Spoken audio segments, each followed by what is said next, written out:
कांग्रेस का उदयपुर में चिंतन शिविर चल रहा है। उस चिंतन शिविर में कांग्रेस का डायरेक्शन क्या हो सकता है और क्या होना चाहिए। As a student of political analysis, based upon some facts, based upon मेरा जितना लिमिटेड एनालिसिस है, जजमेंट है, उस हिसाब से मैं आपसे थोड़ा शेयर करने वाला हूँ। तो पहले जो है आपका मेरा एक्सपेक्टेशंस क्या है कांग्रेस का इस चिंतन शिविर से। तो आई थिंक ये जो चिंतन शिविर है, ये पूरा फोकस पार्लियामेंट इलेक्शन 2024 होना चाहिए, रादर देन उसके बाद में क्या हो सकता है, नहीं हो सकता है। आई think that is not so important. तो पार्लियामेंट इलेक्शन 2024 टारगेट होना चाहिए। इन्फ्लेशन बहुत ही ज्यादा है। अभी नींबू अंडा से कॉस्टली हो गया, मतलब lemon is most costly than egg. Unemployment rate बहुत ही ज्यादा है। लोगों का प्रॉब्लम है, लोगों को भी मालूम है, बट लोगों को एक ऑल्टरनेटिव चाहिए। प्रॉब्लम जो प्रॉब्लम का सॉल्यूशन दे सकता है। लोगों को अभी भी लग रहा है लोग प्रॉब्लम में है, बट जो ऑल्टरनेटिव अभी भी कांग्रेस या अपोजिशन, मतलब कांग्रेस को अगर मैं मेन फोर्स अभी मानता हूँ, आई एम, तो वो सॉल्यूशन सॉर्ट आउट नहीं, मतलब वो सॉल्यूशन नहीं दे पा रहा है। लोगों का वो ना एश्योरेंस नहीं हो रहा है। बहुत ही इंपॉर्टेंट जो डिसीजन कांग्रेस को आई थिंक इसमें लेना चाहिए कि एक तो फेस चाहिए, क्योंकि सामने face and Mr. Narendra Modi, and he is very strong. So without a face, Congress can't take on BJP और Narendra Modi, that's very sure. तो अभी क्या है, वो अपोजिशन फेस कौन होगा, वो बहुत इंपॉर्टेंट है। साथ में एक चीज समझना है, जब when Modi is very strong, but Modi का कैबिनेट का परसेप्शन अच्छा नहीं, एक्सेप्ट नितिन गडकरी। बाकी का जो परसेप्शन है, जब बाकी लोग अच्छा नहीं, उतना काम का नहीं है उस तरीके से, तो तब क्या होगा, एक ये फेस, मतलब against Modi, whether if only a face और ए टीम, ये प्रोजेक्ट करना ज्यादा बेटर है। तो ये तो आई थिंक मेरे हिसाब से बहुत ही इंपॉर्टेंट डिसीजन जो लेना चाहिए कांग्रेस को। अभी कांग्रेस को और एक चीज आई थिंक समझना चाहिए, जे how people are voting, whether all people are voting, मतलब 100% voters are voting on ideology और they are voting on deliverable. I think ये चीज कांग्रेस को इसमें डिस्कस करना चाहिए, डेटा एनालिसिस करना चाहिए और उससे समझना चाहिए क्या हो रहा है। Focus on specific alliances. अभी कांग्रेस क्या है, यूपी बिहार में तो ऑलमोस्ट आउट ऑफ कंपटीशन है। कितना सीट है, 120 सीट्स। तो 120 सीट्स क्या होगा, वो बहुत इंपॉर्टेंट है। तो क्या अलायंस कैसे शेप हो सकता है, कांग्रेस उसमें क्या पार्ट हो सकता है, नहीं हो सकता है। और महाराष्ट्र साथ में, क्यों महाराष्ट्र में अभी एनसीपी, शिवसेना, कांग्रेस तीनों मिलकर सरकार चल रहा है। तो ये तीनों स्टेट में अगर आप देखेंगे 168 सीट्स है। इस 168 सीट्स में एटलीस्ट 70 to 90 सीट्स अगर अपोजिशन नहीं जीत सकता है, मतलब बाकी सीट्स बीजेपी जीतेंगे, तब तब एक फाइट होगा 2024 में। तो ये 3 स्टेट्स बहुत इंपॉर्टेंट होगा। आई थिंक कांग्रेस का जो थोड़ा सा जो इलेक्शन स्ट्रेटेजी से मुझे इतना लग रहा है कि कांग्रेस 100% वोट को टारगेट करना चाह रहा है, and as a result Congress क्या किसी के लिए एस्पिरेशनल पार्टी नहीं हो रहा है। कोई पार्ट, कोई सेगमेंट तो कांग्रेस को कनेक्ट नहीं कर पा रहे हैं, and that's why I think Congress is losing election. तो इसीलिए क्या है, मेरे हिसाब से एक एसटीपी जो प्रिंसिपल रूल है, जस्ट पहले सेगमेंट करो, फिर टारगेट करो और पोजीशनिंग करो। आई थिंक इस मामले में कांग्रेस को सोचना चाहिए। और ये STP rule it should be applicable, मतलब फॉर नॉट ओनली कौन सा डेमोग्राफी टारगेट करना है, कौन सा सीट टारगेट करना है, ये स्टेट कौन सा स्टेट टारगेट करना, सभी चीजों में I think the basic principle has to be followed. Now focus on polling booth has to be there. Polling booth में कैसे वोटिंग हो रहा है, कांग्रेस ने पहले प्रोजेक्ट शक्ति किया था। प्रोजेक्ट शक्ति का आई थिंक जो न्यू वर्जन, जो digital membership drive going on, project शक्ति में भी कांग्रेस ने मेंबरशिप ड्राइव किया था। बट आफ्टर दैट क्या होता है, मेंबरशिप तो ड्राइव हो गया, उसके बाद नेक्स्ट स्टेप क्या है। क्या हम लोग, क्या कांग्रेस टीम, कांग्रेस कम्युनिकेट करना चाह रहे हैं बूथ लेवल वर्कर से, डिस्कस करना चाह रहा है कि इस बूथ में कैसे वोटिंग हो रहा है, ये वोटिंग कैसे इंप्रूव कर सकता है, लोगों का क्या इश्यूज हैं, कैसे हम लोग कम्युनिकेशन करेंगे, लोकल फीडबैक कैसे कलेक्ट करेंगे। तो अगर ये लूप क्लोज नहीं होता सिर्फ डिजिटल मेंबरशिप से, बहुत ज्यादा कुछ होने वाला नहीं है। तो आई थिंक ये कांग्रेस को इसमें डिस्कस करना चाहिए। Media definitely they are not going to help much, वो बहुत क्लियर है। अभी क्या है, तो इस सिचुएशन में जहाँ एक चीज क्या है, वी कैन क्राई कि मीडिया हेल्प नहीं करेगा, ये नहीं करेगा, बहुत चीज हो सकता है। बट आई थिंक कांग्रेस इस सिचुएशन में, इस कॉन्टेक्स्ट में कांग्रेस को आई थिंक 3 टीम बहुत ही स्ट्रांगली रिवैम्प करना है। एक social media team, I think which is not performing good as per my understanding, research team not performing good, and the data analysis team. Data I think election कैसे लड़ने, और बहुत ही interesting है, आप देखेंगे सोशल मीडिया टीम हेड कर रहा है, रिसर्च टीम जो हेड कर रहा है, डेटा एनालिसिस टीम जो हेड कर रहा है, उन्होंने कभी इलेक्शन लड़ा नहीं। तो नई इलेक्शन लड़ने और इलेक्शन लड़ने में बहुत फर्क है। अभी ये 2022 का इलेक्शन, बहुत पहले इलेक्शन, बहुत फर्क है।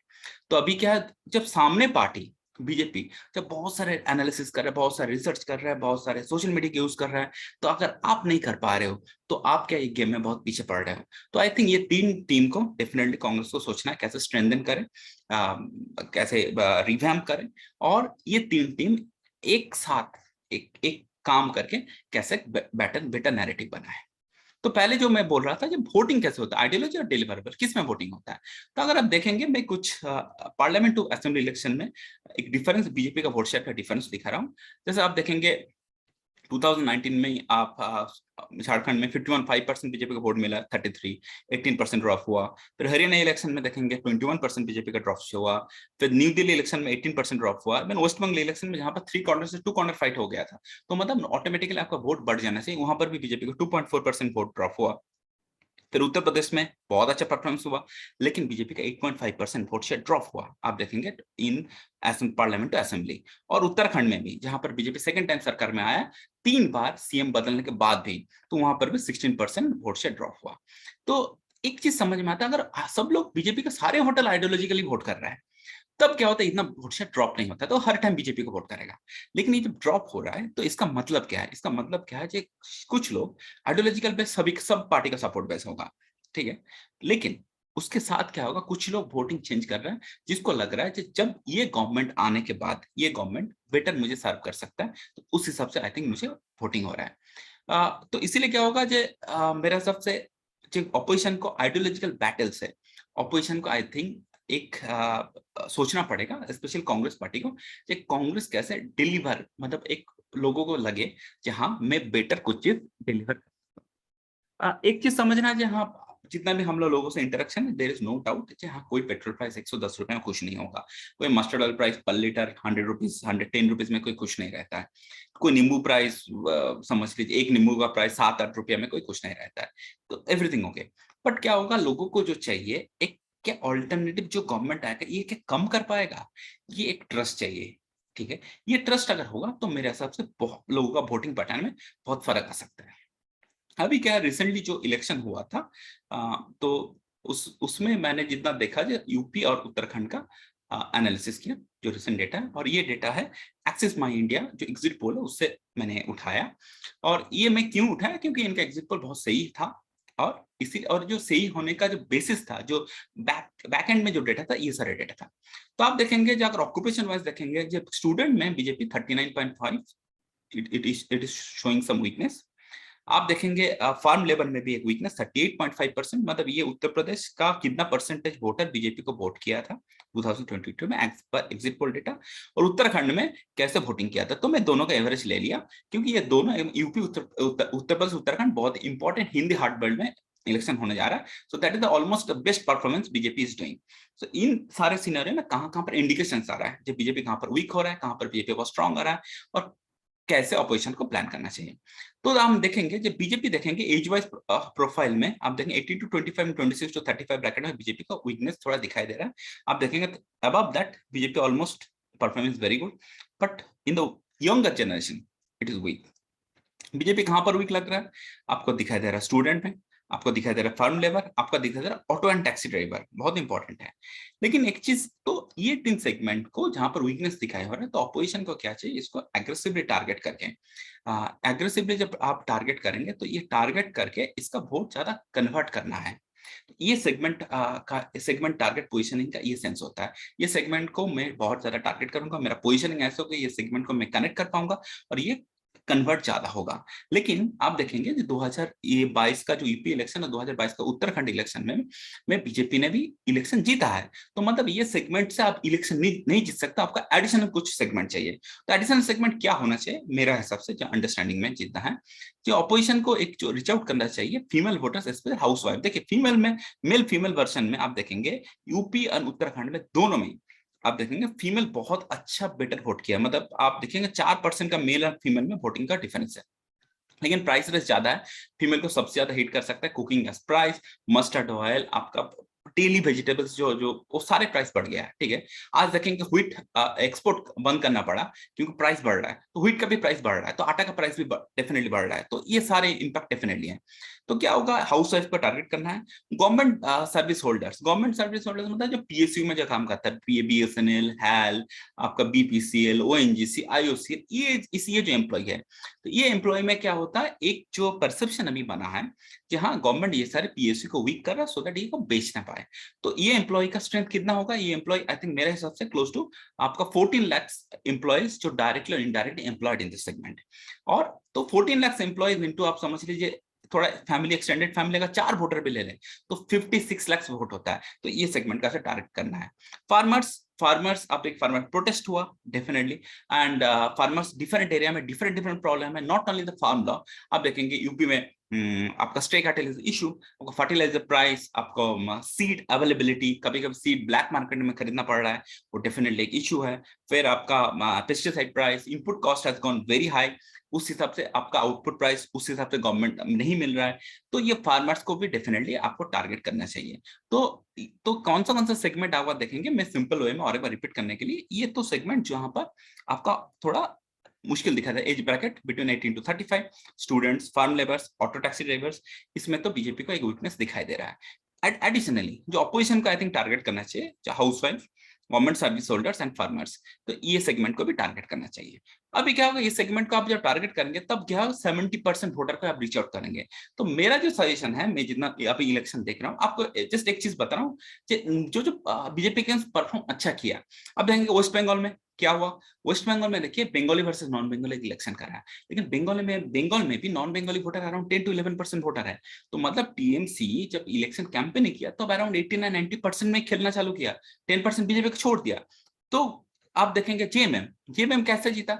जेएमएम का जो हुआ, आपका जो ट्राइबल सीट है, जो सीट ट्राइबल आपका इन्फ्लुएंस कर सकते हैं, मतलब जिसका ट्राइबल वोटिंग से फाइनल डिसीजन हो सकता है, उसमें around if I am not wrong 32 around seats है, और जेएमएम ने अराउंड 28-30 सीट जीत गया। तो एक सेगमेंट को कंसोलिडेट किया, इसीलिए वो जीत पाया। ठीक है, तो इस हिसाब से क्या है, तो आपको ये सेगमेंट को, मैं वही बता, मुझे ये सेगमेंट को आपको टारगेट करना चाहिए और इसमें कन्वर्ट करना है। अब ये सेगमेंट को आप कैसे टारगेट करेंगे, आपको क्या प्रॉमिस करना चाहिए। जैसे समझ लीजिए मैं कुछ प्रोमिसेस लिखा हूं, it should not B laundry list, या बहुत बड़ा लिस्ट है तो फिर मिस आउट हो जाता है। बहुत ही, जैसे आप समझ लीजिए, आपको यूथ को, जो स्टूडेंट्स, ये तो इनका तो जॉब का एस्पिरेशन है, आप बोलेंगे मैं 50 लाख जॉब क्रिएट करूंगा, लेकिन सिर्फ बोलना ही नहीं है, आपको बोलेंगे ये गवर्नमेंट जॉब है, 50 लाख क्रिएट करूंगा। क्यों गवर्नमेंट जॉब, आप देखेंगे यूपी बिहार में जो यूथ है उसको गवर्नमेंट जॉब के लिए काफी लोग उसके लिए क्रेज है। ठीक है, लोग गवर्नमेंट जॉब्स के लिए काफी, मतलब 2-3 साल प्रिपरेशन भी करता है। तो गवर्नमेंट जॉब्स एक इंपॉर्टेंट है, इसमें एक अट्रैक्शन मिलेगा। और गवर्नमेंट जॉब में क्या होता है, आपका रिजर्वेशन है तो आप एससी को एक मैसेज जाएंगे, जब 50 आपका ओबीसी को मैसेज जाएंगे, आप एसटी को मैसेज जाएंगे। तो ये 50 लाख जॉब एक I think should be A package. और ये पैकेज में क्या होगा, जैसे आरबी में 2 साल से रिक्रूटमेंट नहीं हुआ, आपका ओएनजीसी में रिक्रूटमेंट ऑलमोस्ट बंद है, एनटीपीसी बंद है, तो ये सारे क्या होगा, आपको एक नंबर मिलाकर दिखाना पड़ेगा कि ऐसे में 50 लाख, ऐसे बोलने से 50 लाख से कुछ नहीं होने वाला है। लेकिन आप अगर बोलेंगे आरबी में मैं 5 लाख जॉब क्रिएट करूंगा, ओएनजीसी में मैं 5 लाख जॉब क्रिएट करूंगा, एनटीपीसी में इतना क्रिएट करूंगा, इस तरीके से अगर एक सिग्निफिकेंट नंबर, मतलब 50 लाख में बोला है, नॉट 50 लाख, आप एक सिग्निफिकेंट नंबर जो आपका बजट में आपका जो प्रोविजन आप जो कर सकते हो, आप अगर क्लियरली बोलेंगे तो डेफिनेटली जो स्टूडेंट वगैरह अट्रैक्टेड होगा। और साथ में क्या होगा, it will send a message कि नया गवर्नमेंट आकर पीएससी को स्ट्रेंथन करना चाह रहा है। तो जो गवर्नमेंट सर्विस होल्डर में जो बता रहा हूँ 14 लाख जो डायरेक्ट और इनडायरेक्ट एम्प्लॉयज है, तो उसमें एक स्ट्रॉन्ग मैसेज जाएगा। क्या हो सकता है स्टूडेंट के लिए, अभी देखिए कोरोना के बाद जो style of study has changed, online coaching has become, मतलब सभी का लाइफ में एक इंपॉर्टेंट पार्ट है। आप देखें ऑनलाइन जितने एजुकेशन प्लेटफॉर्म है, they are doing very good, okay, they are getting all the startups, they are earning huge amount of money. तभी क्या ऑनलाइन क्वालिटी एजुकेशन गरीब लोगों के लिए अभी रीच आउट नहीं हो रहा है। तो गवर्नमेंट क्या होगा, ये जो रिच और पुअर का ये जो एक इनइक्वालिटी क्रिएट हो रहा है, उसको उसको कैसे गरीब जो स्टूडेंट है उसको कैसे हेल्प करेंगे, गवर्नमेंट एक प्लान लेकर आएंगे। ठीक है, गवर्नमेंट का और क्या होगा, जो गरीब अभी देखिए नया नया स्ट्रीम्स आ रहा है, नया नया इंडस्ट्रीज आ रहा है, तो बहुत सारे लोग जो गरीब स्टूडेंट है उनका जो प्रॉब्लम होता है ये करियर काउंसलिंग, कि क्या मैं पढ़ूंगा, वो क्लैरिटी नहीं है। तो अभी क्या है, गवर्नमेंट अगर बताएंगे जहाँ करियर काउंसलिंग कैसे करेंगे। एक क्या है, जो जो स्टूडेंट्स हैं, जो सीनियर स्टूडेंट जो पास आउट करके अच्छे अच्छे पोजीशन में, एलुमनी नेटवर्क से उनसे कनेक्ट करने का कोशिश करेंगे, सो दैट ये जो सीनियर स्टूडेंट अच्छे अच्छे पोजीशन में, वो ये रूरल एरिया का जो गरीब स्टूडेंट है उसको करियर काउंसलिंग दे सकते हैं। साथ में कांग्रेस का जो गवर्नमेंट को इस तरीके से कुछ ये प्रोवाइड करना है, एक हेल्पलाइन नंबर टाइप का, जिसमें करियर काउंसलिंग को एक सही दिशा मिल सकता है। तो इसमें क्या, स्टूडेंट्स जैसे आपका अट्रैक्ट होगा। साथ में क्या होगा, जैसे कुछ बहुत सारे गवर्नमेंट स्कीम नहीं मिलता है, और वो क्या है, definitely because of lots of ignorance. जैसे समझ लीजिए, ऐसे उज्ज्वला गैस स्कीम तो मिला है, लेकिन मैं बहुत सारे एरिया में जैसे स्लम वगैरह में जो घूमा, जो गैस सिलेंडर यूज कर रहे हैं, मैं पूछा जहाँ कैसे खरीद रहे हो, बोले ब्लैक में खरीद रहे हो। मतलब क्यों ब्लैक में खरीद रहे हो, देयर इज अ प्रोसीडियर। वो बोल रहा है मुझे इतना डॉक्यूमेंटेशन क्या प्रोसेस है मुझे मालूम नहीं है, मैं ब्लैक में खरीद लेता हूँ। तो समझ लीजिए डिफरेंट जो गवर्नमेंट स्कीम है वो कैसे तुम अवेल कर सकते हो। उसके लिए अगर एक कोर्स ऐड किया जाए तो फिर I think it send a good message to the poor people. अभी क्या, जो फार्म लेबर्स है, फार्म लेबर्स ने गवर्नमेंट से नाराज है, तो ये सारे स्कीम्स गवर्नमेंट को डेफिनेट जरूरत है। तो फार्म लेबर्स इससे डेफिनेटली उनको लगेगा जहां हमारे लिए गवर्नमेंट को सोचेगा, हमको बहुत सारे चीज मालूम ही नहीं है, शायद मेरा बच्चा जब स्कूल में जाएगा उसको जब पढ़ाई से मालूम हो जाएगा तो शायद इट विल हेल्प। उसके साथ क्या है, गवर्नमेंट जो कर सकता है लैंड रिफॉर्म। जी हाँ, जो अब फार्म लेबर्स जो है उनको एक छोटा सा एग्रीकल्चर लैंड चाहिए, और एग्रीकल्चर लैंड अगर मिल जाए तो फिर क्या वो गांव में जी सकता है। तो गवर्नमेंट स्पेसिफिकली इनको सोचना चाहिए, जहाँ यूपी में जैसे आपका स्टे कैटल जो इश्यूज है वो कैसे नया गवर्नमेंट आकर सॉर्ट आउट कर सकता है। जी प्रोबेबली एशिया का, वर्ल्ड का सबसे बड़ा काउ सेंटर्स बनाएंगे जिसमें 5 लाख 6 लाख काउ को रख सकता है, एक बहुत बड़ा। और उससे समझ लीजिए कांग्रेस ये बता सकता है कि डेफिनेटली छत्तीसगढ़ में भी जैसे काउडंग से कैसे इनकम कर रहा है, गवर्नमेंट इनकम कर रहा है, काउडंग लोग कैसे खरीद रहा है। तो अगर सेंट्रल गवर्नमेंट बोले हाँ तुम, मेरा गवर्नमेंट आने के बाद सबसे बड़ा काउ सेंटर बनेगा और इसका चलते हुए जो जो आपका stay category issue sort out हो सकता है, तब क्या होगा समझ लीजिए बोर्ड में डेफिनेटली कन्वर्ट होगा। तो ground water recharge top priority, तो ये सारी चीजें। और क्या है, जैसे समझ लीजिए हाउस वाइफ्स को टारगेट करने के लिए, आपका ऑटो ड्राइवर, टैक्सी ड्राइवर को टारगेट करने के लिए स्पेसिफिक कुछ कमोडिटी के लिए गवर्नमेंट इसको प्रॉमिस करना चाहिए। जैसे petrol price maximum 90 rupees per litre कर देंगे, गैस सिलेंडर एक सिलेंडर का प्राइस जो अभी 1000 रुपया हो गया 800 में कर देंगे, मास्टर ऑयल प्राइस रिस्ट्रिक्ट करेंगे। तो उस हिसाब से कुछ स्पेसिफिक कमोडिटी को करना पड़ेगा, जिसमें क्या होगा हाउस वाइफ्स वगैरह को आप रीच आउट कर सकते हैं। अभी क्या चेंजेस इन अप्रोच है, आई थिंक जो चेंजेस इन अप्रोच जो मेरे हिसाब से कांग्रेस को जरूरत है, think like a startup. Startup में क्या होता है, जिस स्टार्टअप में लोग सॉल्यूशन देने का कोशिश करता है, और ये सॉल्यूशन जब देता है तभी ये स्टार्टअप से इनकम आता है, वो स्टार्टअप ग्रो करता है। तो उस हिसाब से तो पहले जो चीज है मैं जैसे बता रहा था, it is not ideological fight, it is fight on who can deliver better.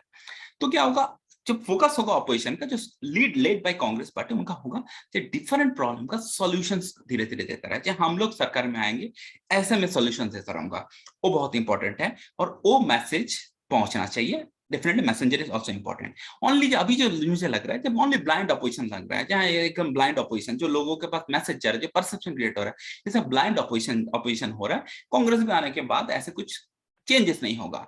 तो जब आप सॉल्यूशन देते रहेंगे तब बहुत इंपॉर्टेंट है। और एक चीज समझना है, अभी भी prime minister is very popular.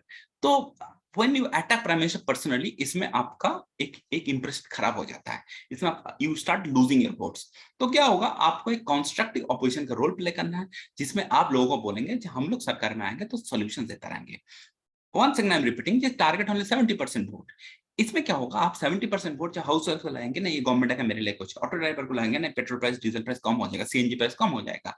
आपका फार्मर्स को लगेंगे जो नहीं, पेस्टिसाइड प्राइस कम हो जाएगा, स्टे कैटल मेरे इशू सॉर्ट आउट हो जाएंगे, मुझे ग्राउंड वाटर मिलेगा, तो मेरा, तो ये सारे जब आप डिलीवरेबल में आ जाओगे तो 70% वोटर का आप टारगेट करो और उसको आप कंसोलिडेट करो। क्योंकि कांग्रेस पार्टी को कितना, आई थिंक लास्ट इलेक्शन में अराउंड 19-20% वोट गिर रहा है। तो आप 70 को टारगेट करके उसका अगर समझ लीजिए आप 35 में कन्वर्ट कर पा रहे हो, तो you will form the government. तो आपको 100 टारगेट करके आपको मिल रहा 19-20। So change the approach. And think about return on investment. आप देखेंगे रिसेंट जो इलेक्शन हुआ उसमें उसमें अभी देखिए यूपी इलेक्शन क्या था, यूपी में कांग्रेस का बहुत ज्यादा स्टेक नहीं था, लेकिन कांग्रेस ने वहां पर प्रियंका गांधी जी ने बहुत ज्यादा कैंपेन किया, भूपेश बघेल जी वहां पर था।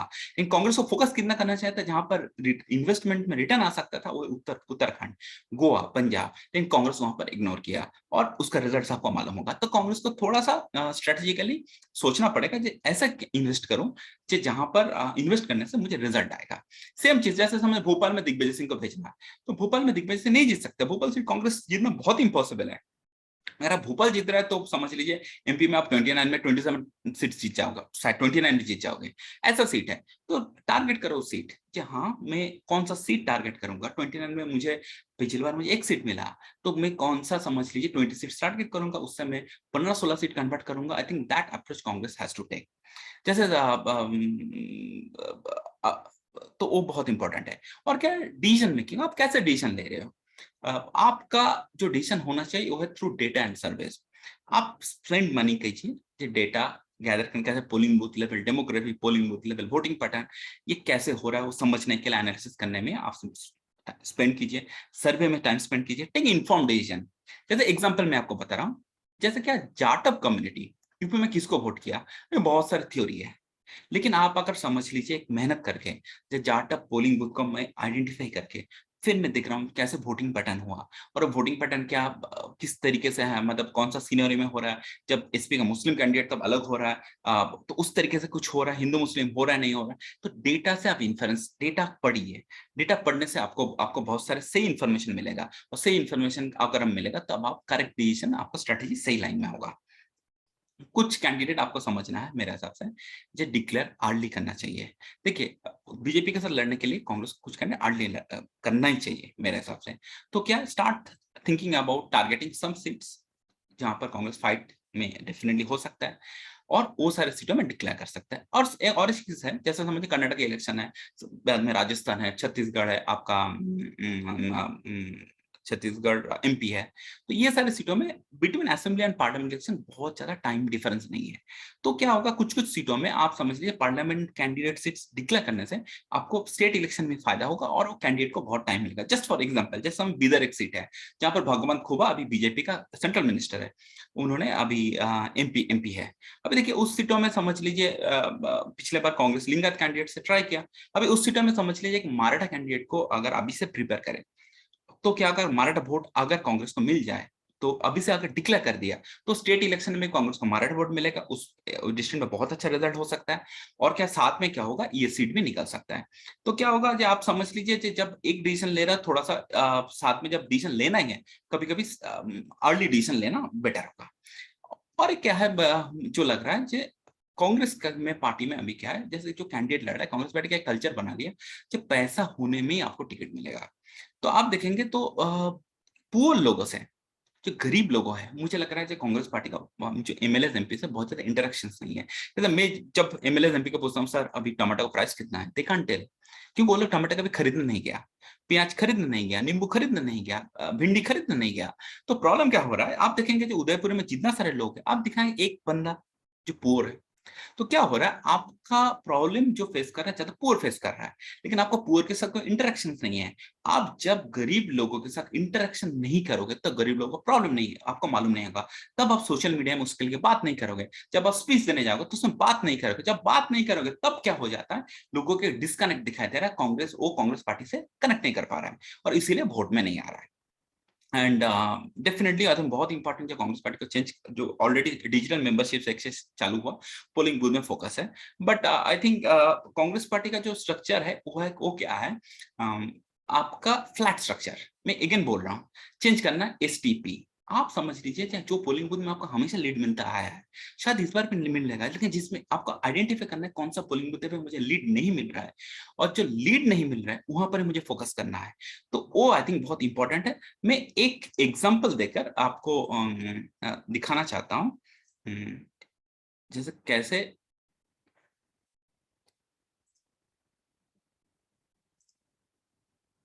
आपका,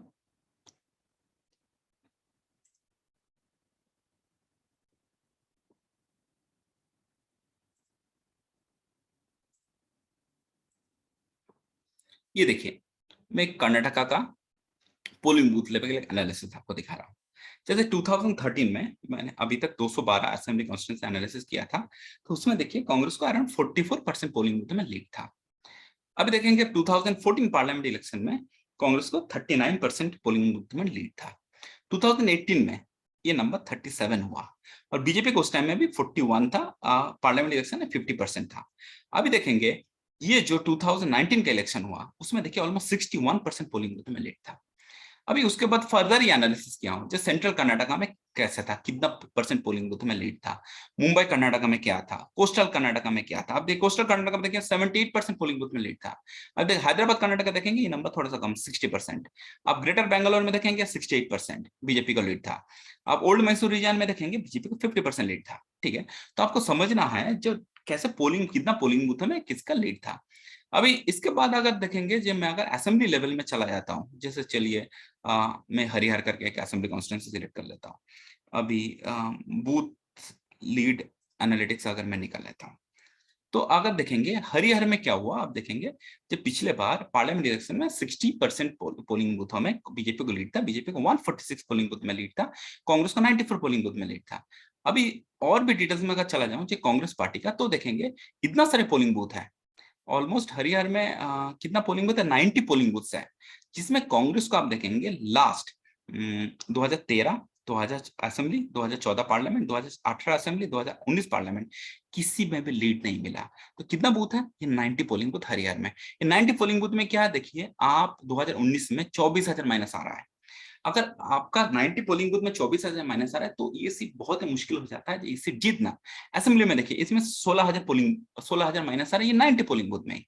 तो ये सारे पोलिंग बूथों में स्पेशल फोकस देना चाहिए। अगर आपको मालूम है मुझे कौन सा पोलिंग बूथ में मुझे माइनस आ रहा है और मैं फोकस करूंगा, तो क्या होगा, 90 में आप फोकस करेंगे, आप क्या करेंगे 30-40 में इंप्रूव कर लेंगे, and that will make a win और लूज, ये डिफरेंस आ जाता है।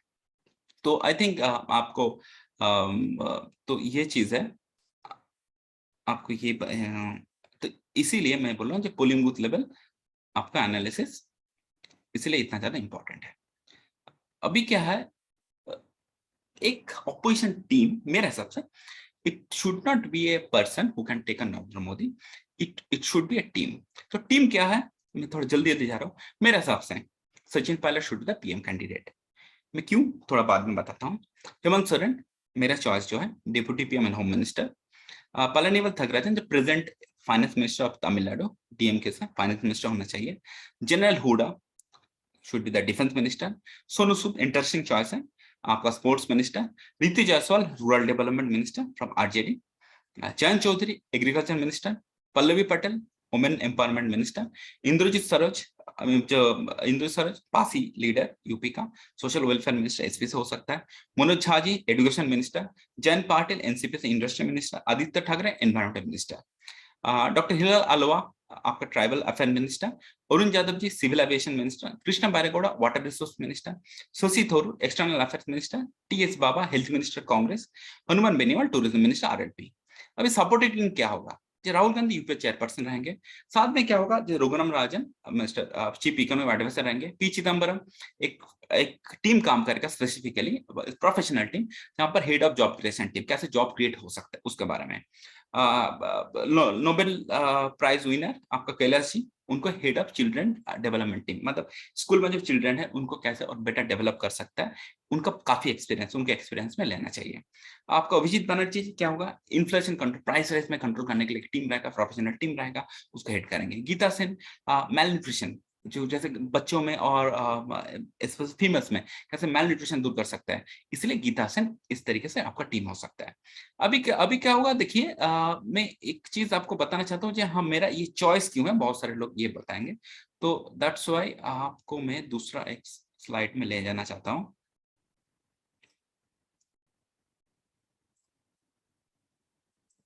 अब देखेंगे ये है 2019 में कैसे आपका परफॉर्मेंस हुआ। तो आप देखेंगे जो बहुत इंपॉर्टेंट है, आपका कांग्रेस को राजस्थान, एमपी, छत्तीसगढ़, कर्नाटका, ये 4 स्टेटों में डायरेक्टली, एंड साथ में आप उत्तराखंड ले सकते हैं, हिमाचल ले सकते हैं डेफिनेटली, गुजरात, गोवा, तो ये सारे स्टेटों में कांग्रेस का डायरेक्ट फाइट है बीजेपी के साथ। तो ये सारे स्टेटों में कांग्रेस को बीजेपी को हराना है। अभी इसको हराने के लिए क्या है होना चाहिए, कांग्रेस गुजरात में बहुत ज्यादा कुछ कर नहीं पाएगा, दैट इज वेरी क्लियर। अगर सचिन पायलट का पीएम कैंडिडेट डिक्लेयर करने से क्या होगा, एक क्या होगा, एक राजस्थान से पहली बार एक पीएम कैंडिडेट आ सकते हैं ना। देखिए, एक डिसीजन लेना और डिसीजन को फिर उसका पीछे पीआर करना वो बहुत इंपॉर्टेंट है। तो अगर सचिन पायलट गुज्जर कम्युनिटी से, तो नॉर्थ इंडिया में आप समझ लीजिए आपका यूपी का जो ईस्टर्न यूपी का काफी सीटों में आपका बागपत, मुजफ्फरनगर, मेरठ, सहारनपुर, बिजनौर आप देखेंगे, तो ये सारी सीटों में आपका नोएडा में गुज्जर पॉपुलेशन काफी काफी अच्छा खासा है। तो क्या होगा, एक कास्ट भी बहुत इंपॉर्टेंट है और उनका वाइफ भी मुस्लिम है, ठीक है, और वो उनका आर्मी से नाता है, ठीक है, उन्होंने टेरिटोरियल आर्मी में उन्होंने है, मतलब है। तो क्या आर्मी के साथ भी एक मैसेज जाता है, गुज्जर कम्युनिटी से है, यंग बंदा है, जिसके युद्ध में क्रेज है। तो इसलिए मैं बोल रहा हूँ जो सेगमेंट आपका जो बता रहा हूँ 18 to 35, उसमें सचिन पायलट का एक क्रेज है डेफिनेटली। अगर सचिन पायलट आकर बोले कि हाँ मैं ऐसे जॉब क्रिएट करूंगा, तो मुझे लग रहा है वो लोग ट्रस्ट कर सकता है, ठीक है, वो ज्यादा पॉसिबिलिटी है। एंड कांग्रेस तब क्या होगा, आपका राजस्थान और आजू बाजू में जहां पर गुज्जर डोमिनेटेड इलाका है, उसमें क्या होगा, एक अलायंस जब आपका एसपीआरएलडी के साथ हो जाएगा यूपी में, तो ये बेल्ट में कुछ सीट एटलीस्ट, अब मुझे लग रहा है 30 सीट्स में इसका इंपैक्ट पड़ सकता है। और 30 सीट्स क्या होगा, जो अभी पूरा बीजेपी का खाता में, मतलब ये सब बेल्ट पूरा बीजेपी ने जीता है, इसमें थोड़ा सा फर्क आ सकता है। अभी क्या है, मेरा होम मिनिस्टर चॉइस क्यों आपका हेमंत सोरेन है, मैं जस्ट एक दिखाना चाहता हूँ। एसटी पॉपुलेशन समझ लीजिए इंडिया में, अगर 10 टू समझ लीजिए, चलिए 30% से ज्यादा 52 सीट्स है। अगर आप देखेंगे ये जो एसटी पॉपुलेशन है, अगर मैं पार्टी वाइज चला जाऊं, तो कितना सीट्स है, 52। 52 में अगर मैं देखूंगा तो एनडीए को 35 मिला है, यूपीए का ओनली 9 और अदर्स को 8। तो ये नंबर क्या होगा, जब Hemant Soren as a deputy prime minister और होम मिनिस्टर आएंगे, और हेमंत सोरेन को क्या है, जो होम मिनिस्टर क्या है, इंडिया का सबसे बड़ा इंटरनल सिक्योरिटी थ्रेट क्या है, आपका नक्सलाइट प्रॉब्लम। तो जो नक्सलाइट प्रॉब्लम आपका हेमंत सोरेन सॉल्व कर सकता है, तो ये नैरेटिव से आपको खेलना जाएगा। क्यों तमिलनाडु का एफएम मेरा फाइनेंस मिनिस्टर चॉइस है, डेफिनेटली तमिलनाडु में 39 सीट्स है, और वो 39 सीट्स पिछली बार यूपीए ने अच्छा किया था, तो इसीलिए मुझे लग रहा है जो यूपीए का उस वो ब्लॉक से मतलब बहुत अच्छा करना चाहिए, और थोड़ा सा साउथ साउथ का भी डेफिनेटली उधर अच्छा करना चाहिए। तो इस तरीके से आप समझ लीजिए, मैं जो टीम बनाया, मतलब मेरा हिसाब से जो टीम आपको दिखाया, जो तो उसमें मेरे हिसाब से ये सारे जो बंदा है, मतलब स्टार्टिंग फ्रॉम आपका सचिन पायलट, हेमंत सोरेन, आपका finance minister of Tamil Nadu general Hooda, Sonu Sood, ऋतु जायसवाल, तो इसमें देखिए ये सारे जो फेसेस हैं, ये सारे वेरी क्रेडिबल फेसेस हैं। और ये क्या है, ये लोग यूपीए के लिए खुद का बलबूते में कुछ वोट ले आ सकते हैं। Youth can be connected, team credible अगर होगा, तो जो मैसेजिंग होगा वो मैसेज लोग ट्रस्ट करेगा, बिलीव करेगा। तो आई think that is very important. और अभी क्या होगा, सिर्फ सिर्फ आप डिक्लेयर करने से कुछ नहीं होने वाला है। उसके बाद क्या होगा, आपका ये सब शैडो कैबिनेट जो बना रहा है, वो स्टार्टेड एक्सप्लेनिंग कि अगर उन्होंने मिनिस्टर बनाएंगे तो क्या करेंगे।